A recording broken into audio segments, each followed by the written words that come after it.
And hello, South Florida. Welcome to the Monday edition of the Real Estate Show, South Florida's #1 program about real estate and America's longest running daily radio show all about real estate. Don't forget, you can catch us here Monday through Friday. That's 5 days a week, at 5 p.m.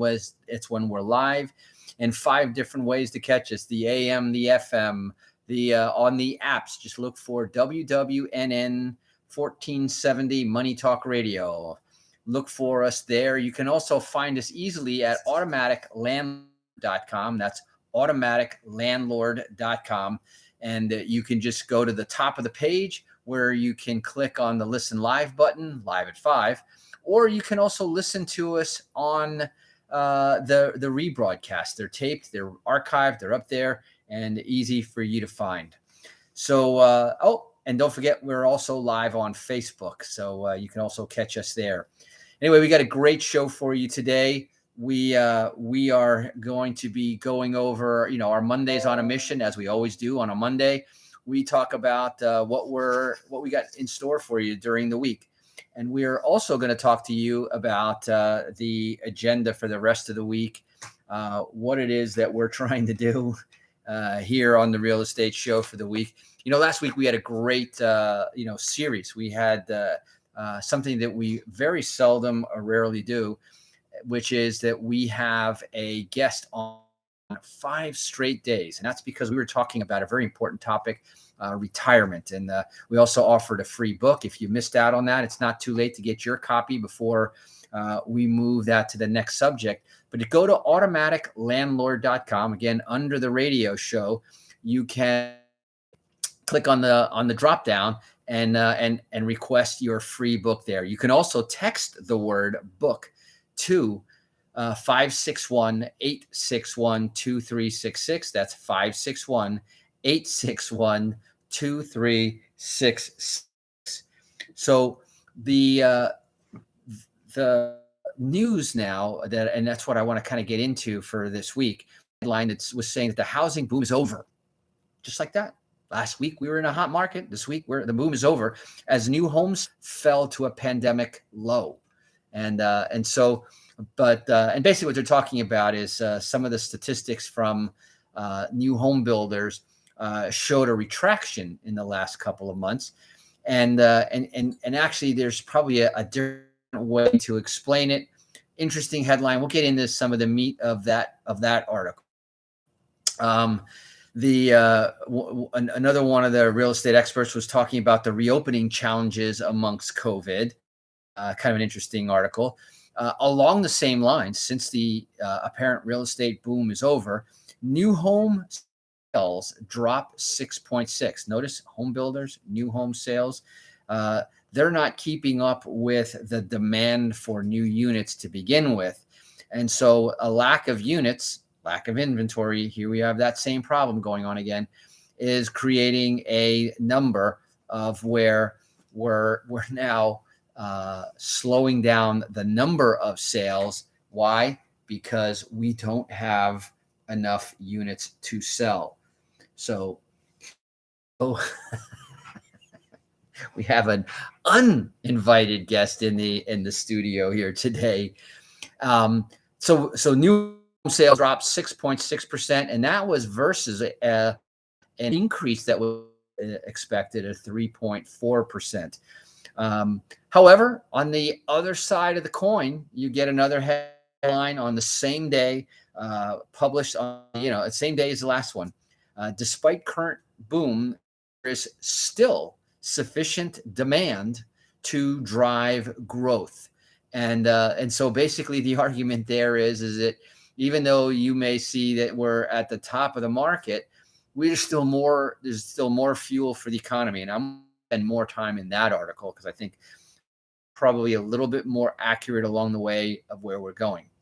And then finally, later on this week, I want to always keep you as up to date as possible with the national eviction ban expiring very soon.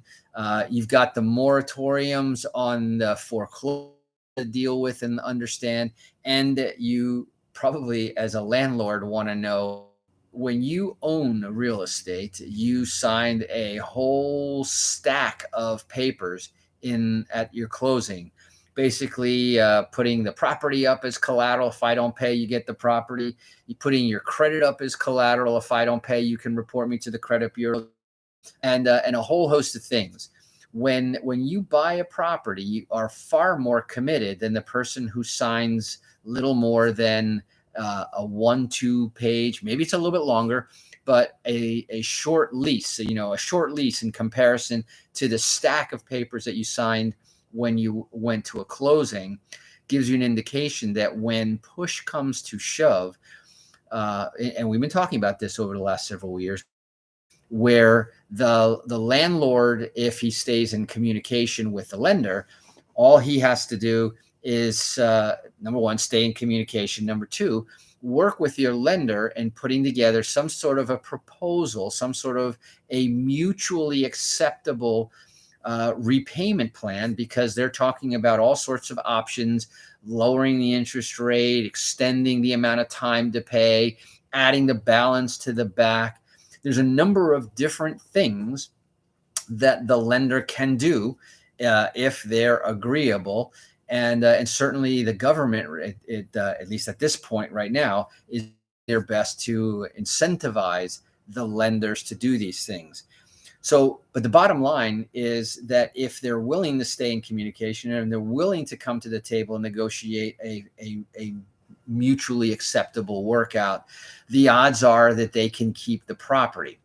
And that's a good thing for the landlord in terms of owning an asset that generates equity over the time. Because in fact, even while the tenants may not have been paying, the value of the property has been going up. And so long as the tenant doesn't do the further of damaging the physical, then it'll kind of all work itself out. Not without some pain, but it could work itself out. On the other hand, like I said, the tenant who now has basically already gotten the benefit of free or non-payment of rent, so free housing, looks at the option one is to make up all of the back payments by somehow either adding it to the balance of the or taking the outstanding balance, dividing it over the remaining term of the lease, or maybe even longer than the lease, assuming that you're going to want to renew that lease. But especially if they're now out of lease, remember the pandemic has been around for some 16 months. So if you figure that pretty much any of them, who's going to send a renewal of a lease to a tenant that's not paying? So they're all on month to month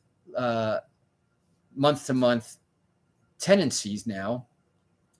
They can either come up with 16 months payments or 3 months of payments. And remember, I talked to you about this as soon as we were hitting more than 3 months. I said statistically and historically, whenever one of the tenants got more than 3 months behind, and I've seen this in property management companies that I worked for, in, and owned, that when a tenant gets past 3 months, the odds are that if they had and now we're talking about a small difference, if the tenants owe 4 months to you, or start over 1 or 2 months, 3 months, maybe first, last, and security somewhere else, they're going to take the path of least payment, right? Lowest balance.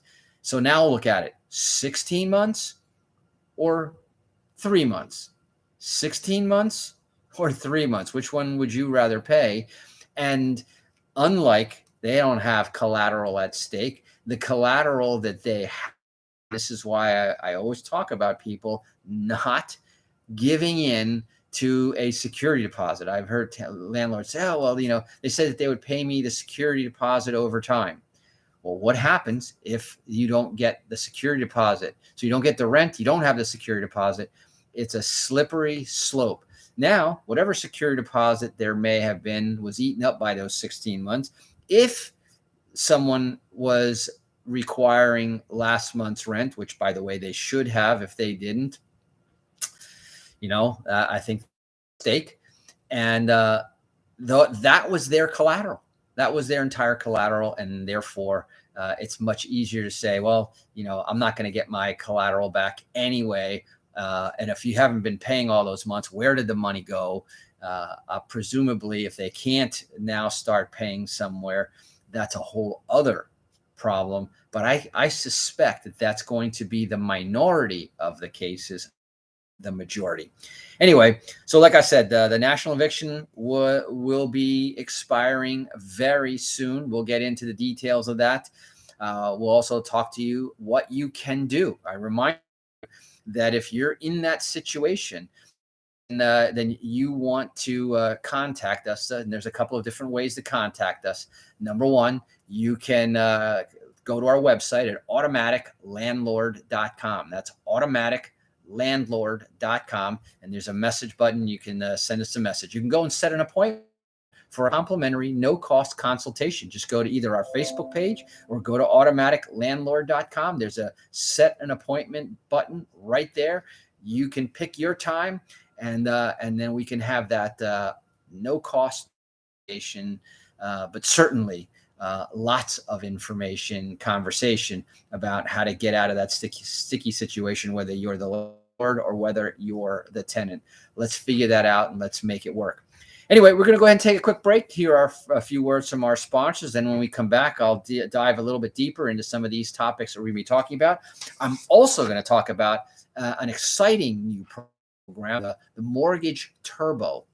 And this is another really interesting way to build equity in real estate, whether it's your house or an investment property. In fact, I'll even tell you that if it's for investment property, imagine building equity faster multiple times. So you're talking about really accelerating wealth building in real estate. Stay tuned right after these words.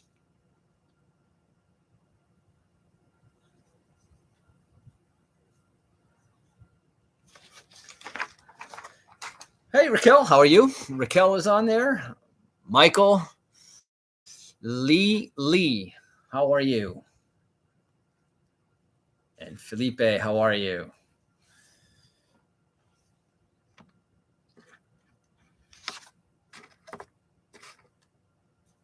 We had a very exciting, very productive weekend, getting another rental property ready to go.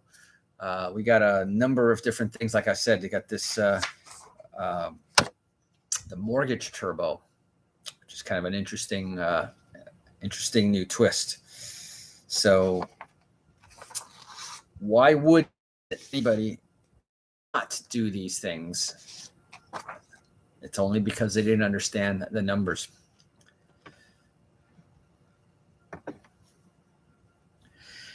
And welcome back. For those of you just joining us here, just like my good friend Felipe from California, welcome. You're listening to the Real Estate Show's second half of the show. The Real Estate Show is South Florida's #1 program about real estate here locally, but it's also America's longest running daily radio show. And I'm talking to you across America. If you're interested in real estate, everybody is in real estate. You're either in real estate or you're on real estate, as I like to say. Those in real estate own the properties, whether it's your home, your first home, your second home, your 21st home, it doesn't matter. You're in real estate, you get the benefits of appreciation, you get the benefits of equity buildup, you get the benefits of leveraging your net worth, you get the benefits of the tax advantages. And if you're in an investment property, you get those benefits as well, even more. So if you're on real estate, then you're one of America's renters, and so you're writing the check, but you're still on real estate, writing a check to somebody in real estate. If you are an employee at a business, you go to work, which the work there helps to pay the bills, which pay the rent or the mortgage of that property. So whether you're in or on, if you had the choice, you certainly would rather be in. And that's probably why you're listening to the Real Estate Show. So as I started out in the beginning of the show, we were talking about one of the headlines, and this was on CNBC. And it was today's news. The housing boom over, they say, as new sales and kind of the key points of that article is sales of new and I want to emphasize because most people don't realize the emphasis that's required, the sale of new single-family homes fell to an annualized rate of 676,000, which, by the way, is a great rate of sales in terms of volume. But that was 6.6% below May's rate, and that of 724,000, and 19.6% below June of 2020, where there was 839,000 units. That was the annualized rate. The median home price of a newly built home. Okay, now wow, this contradicts the headline a little bit. The median price of a newly built home in June rose only 6% from June a year ago. So think about this for one quick second. It only went up 6%. Real estate appreciates 5 to 7% on average, and they said it only went up 6%, right down the middle.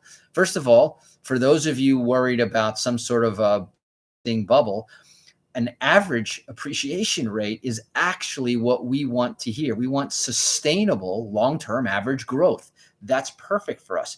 We can do very, very well in real estate by having long-term sustainable growth. And that's what they just said happened. They said that new home sales fell, but if there's not new homes being built and they're being sold before they even come out of the ground, the headline is certainly attention getting, but it's a little bit, if you ask my opinion, a little bit. Inventory of new homes for sale jumped from a 5.5 month supply in May to a 6.3. So one additional month of volume of inventory is there. Remember what we were talking about the week before last? The prices are getting high, so less people are able to afford them. That's if there are houses in the market for you to be able to buy. And so when you have, the same problem with inventory, an increasing problem with affordability, it is no surprise that sales would go down or slow down. And we're not even talking about significant, double-digit sales. So I thought it was very interesting because, as I mentioned before that, on the other side, it was talking about how there's enough demand still in the marketplace to sustain further growth and, importantly, further price increases in the marketplace.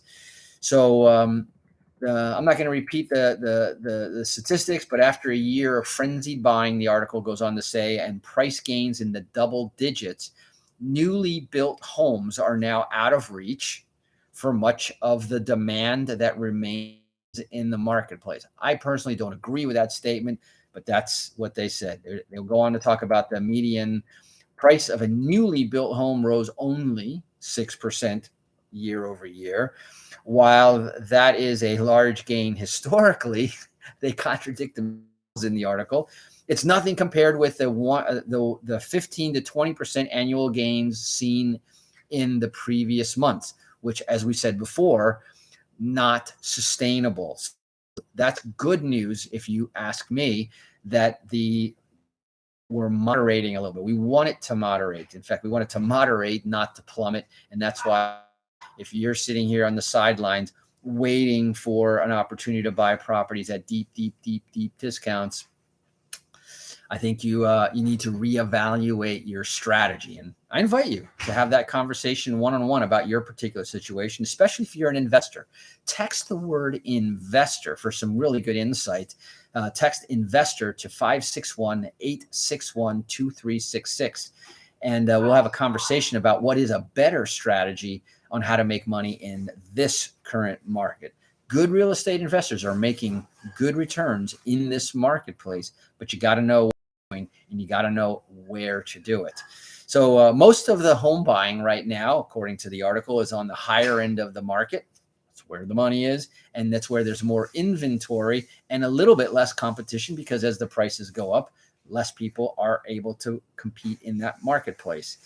Then let's talk about softwood lumber in particular, spiked more than 300% during the pandemic. P.S. That is a regional problem. That is not a national across the board. Yes, construction costs across the country have increased. But when you hear about lumber 300%, you're talking about more regional problems of where the material is being gotten from. Let's see what to talk about. I'm going to go back now, back to the other headlines, because I think you got my drift on that particular article. Now let's talk about a different article. Despite the current boom, there is still sufficient demand to drive growth. And this was kind of an interesting article where they talked about like I said all along, there's a lot of rotation going in the marketplace. Densely populated areas going out into the suburbs. You're seeing now with the ability to work remotely, things are spread out a little bit more. So you see places that were very densely populated, benefiting many places that are moderately populated, that are desirable locations, like the Sun Belt in the United States. Demographic of the millennials have their effect in the marketplace. You're seeing, as the world economy comes out of its own pandemic caused recession, go back into buying into properties. And so this is why for the rest of the week, we're going to talk a little bit more about the aspect of real estate investing. One of the other articles, which is kind of an interesting one, I'm going to see that if I had this available here on the screen. Yeah, that was it was an article from the Exchange, and asking if are investors crowding out home buyers. And they're talking about how about 20 to 21% of homes purchased today are investors. What's also not being said is that they're expecting that over the next 12 months, 30 to 40% of the purchases are going to be by first-time home buyers. And so we're going to talk about some really cool stuff. We even got a workshop scheduled coming up in the month of August for first-time home buyers who are looking for creative ways to be able to buy their first home. And we're going to be right at the front of that movement to help you to do that.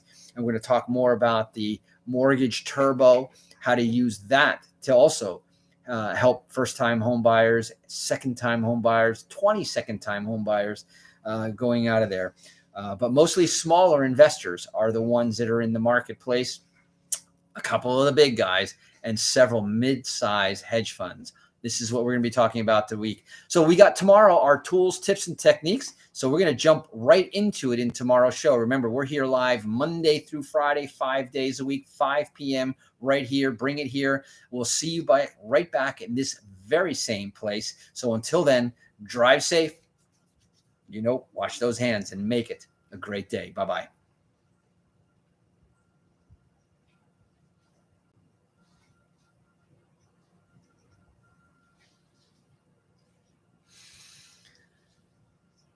Boom.